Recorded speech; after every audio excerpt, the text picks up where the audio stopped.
Hola a todos, en esta parte vamos con resumen. Eh, pues en esa práctica de laboratorio se estudiaron las propiedades de diferentes soluciones, principalmente cloruro de sodio y azul de metileno, con el fin de analizar su comportamiento físico y químico. Inicialmente se trabajó con soluciones de NaCl, donde se midieron masas y volúmenes utilizando un pignómetro para calcular la densidad. A partir de estos datos también se determinaron propiedades como el número de moles, la molaridad y el volumen molar aparente. Posteriormente se prepararon soluciones de azul de metileno con diferentes concentraciones y se midió su absorbancia mediante un espectrofotómetro. Con estos datos se construyó una curva de calibración que permitió relacionar la concentración con la absorbancia. En general, la práctica permitió aplicar conceptos teóricos y analizar experimentalmente el comportamiento de las soluciones. Bueno, en esta parte voy a hablar sobre los objetivos de la práctica, que básicamente fueron la guía de todo el trabajo que realizamos en el laboratorio. El primer objetivo fue determinar la densidad y la concentración de diferentes soluciones. Eso es importante porque la densidad nos permite entender cuánta masa hay en un determinado volumen y cómo esta cambia cuando se modifica la cantidad de soluto, en este caso el cloruro de sodio. Para lograrlo utilizamos el pignómetro, que es un instrumento bastante preciso para medir volúmenes. A partir de estas mediciones pudimos hacer cálculos que nos ayudaron a analizar el comportamiento físico de las soluciones. El segundo objetivo fue calcular moles y volumen molar. Este punto ya entra un poco más en la parte química porque las moles nos permiten cuantificar la cantidad de sustancia presente, es decir, no solo saber cuánto pesa algo, sino cuántas partículas hay realmente. A partir de estos datos también se puede calcular el volumen molar, que nos da una idea de cómo el soluto ocupa espacio dentro de la solución y cómo interactúa con el solvente. Además, este tipo de cálculos es muy importante porque se utilizan en muchas áreas de la química, no solo en el laboratorio, sino también en procesos industriales y análisis más avanzados. Finalmente, el tercer objetivo fue construir una curva de calibración. Para esto utilizamos el espectrofotómetro, con el cual medimos la absorbancia de las soluciones de azul de metileno a diferentes concentraciones. Luego, con esos datos hicimos una gráfica donde se relaciona la absorbancia con la concentración. Esta curva es muy útil porque permite determinar la concentración de una solución desconocida de manera indirecta, simplemente midiendo su absorbancia. Es una herramienta muy utilizada en química analítica ya que facilita mucho el análisis de muestras. Ahora pasando a las conclusiones, los resultados obtenidos en la práctica nos permitieron entender varios aspectos importantes sobre el comportamiento de las soluciones. En primer lugar, se pudo evidenciar que la densidad de las soluciones aumenta a medida que incrementa la concentración de NaCl. Esto confirma que existe una relación directa entre estas dos variables, ya que al agregar más soluto aumenta la masa en el mismo volumen. Este resultado es coherente con la teoría y nos ayuda a comprender mejor cómo se comportan las soluciones en términos físicos. En segundo lugar, se comprobó que la espectrofotometría es un método bastante confiable para analizar concentraciones.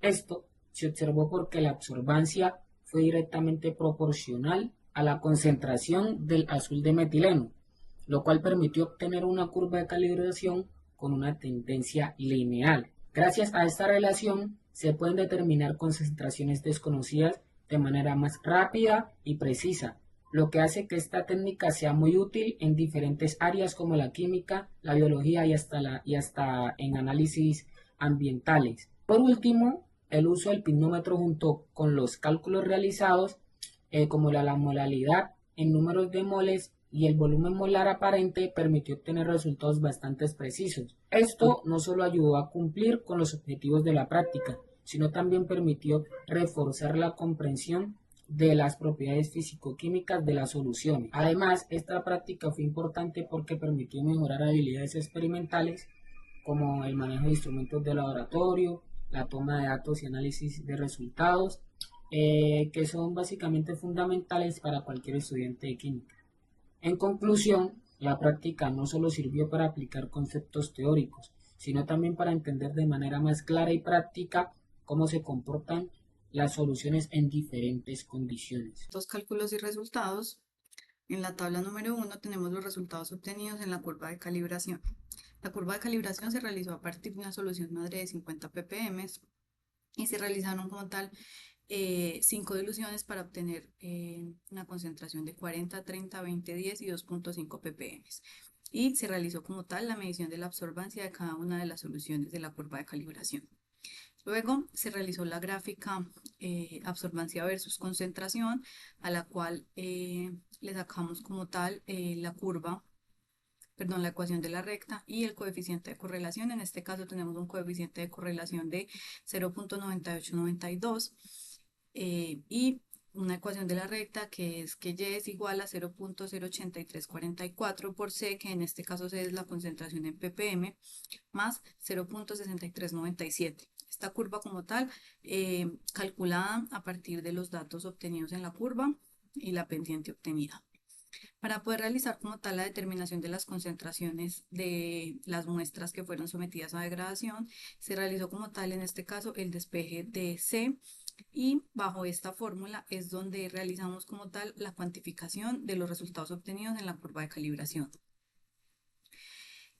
Eh, en esta diapositiva tenemos por acá con respecto a la degradación del hidróxido de sodio, ¿sí? En la tabla número 2 tenemos entonces los tiempos, los cuales fue leída la muestra, las absorbancias obtenidas y la concentración obtenida para esa muestra, ¿sí? Partiendo de la ecuación explicada en la diapositiva anterior. Y luego tenemos como tal la corrección frente a la dilución que fue sometida a la muestra, en este caso 3 en 25, y esta es la concentración como tal real que obtenemos. Además, realizamos como tal un cálculo del porcentaje de degradación a partir de la concentración inicial y el porcentaje de degradación mayor, que en este caso fue la última muestra obtenida, que es en la que se obtuvo una absorbancia menor y en este caso una menor concentración. En esta muestra número 2 tenemos un error experimental, dado que en la muestra número 2 a los 5 minutos estamos obteniendo una concentración mayor incluso a la solución madre donde se partió la curva de calibración. Acá en la gráfica número 2 entonces tenemos como tal la gráfica de concentración versus tiempo para el proceso de degradación con hidróxido de sodio, y tenemos como tal el porcentaje de degradación versus el tiempo obtenido. Por acá tenemos la misma gráfica y la misma tabla para la degradación con peróxido de hidrógeno, donde tenemos los tiempos, las absorbancias obtenidas en cada uno de los tiempos, una concentración obtenida, luego la concentración real como tal, que es la que corresponde pues a la dilución, y el porcentaje de degradación, obteniendo en este caso que en 3 muestras nuevamente tuvimos la misma situación presentada en la muestra número 2 con hidróxido de sodio, y es que presentan una absorbancia mayor a la solución stock de la curva de calibración. Por acá tenemos como tal las dos gráficas, concentración versus tiempo y porcentaje de degradación versus tiempo. Bueno, muy buenas noches. Eh, Continuando con la discusión y resultados, en esta tabla que es del hidróxido de sodio, su degradación con el azul de metileno, podemos observar que la absorbancia disminuye progresivamente desde 3184 hasta 1676 a lo largo de una hora. Esto indica que la concentración del compuesto disminuye con el tiempo, lo cual consiste en un proceso de degradación donde la concentración real en partes por millón también sigue esta tendencia descendiente, pasando por aproximadamente de 254.1 a 103.5 partículas por millón. Esto confirma que el hidróxido de sodio está promoviendo la descomposición del compuesto. También, como pueden observar, un aspecto importante es el dato error experimental que se obtuvo a los 5 minutos.